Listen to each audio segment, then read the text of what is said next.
Guys, thank you for watching again.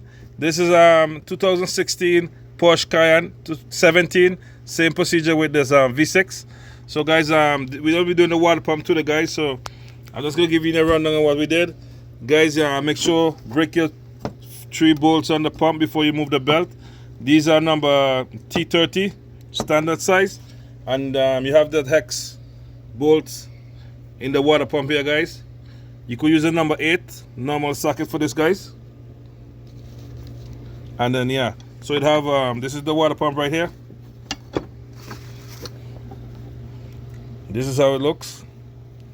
And it has 1, 2, 3, 4, 5 bolts. And guys, we just put it in there, slap it in like that, and put in our bolts. And guys, I'm gonna be making the next video to show you how to get off the intake. It's kind of looking hard, but guys, you gotta slide it. Well, watch out for that video, guys. I'm gonna make another video with that one, and then yeah. So I'm gonna be showing you how to get back on the belt. So that'll be in the next video. But this is what we did to take out the pump, and it's not so complicated, guys. You just have to use your head, and that's it. So guys, if you're new to this channel, guys, please consider subscribing, and we catch you on the next video. This is a 2017 Porsche Cayenne with a V6 engine, guys. And if you have 17, 15, 16, and you have this setup here with the V6, this probably the same water pump for you guys in the front. So I don't know, they say they have electrical pump in the back, but I don't know.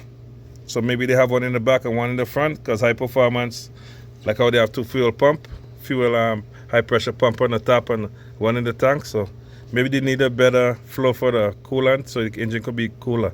So guys, if you're new to my channel, please consider subscribing.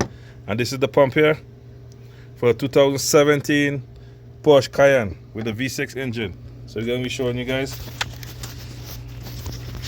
So this is how this is what it is. It's just a live view right here. That's it. Alright guys, don't forget to like, share, and subscribe. Catch you in the next one. I'm out.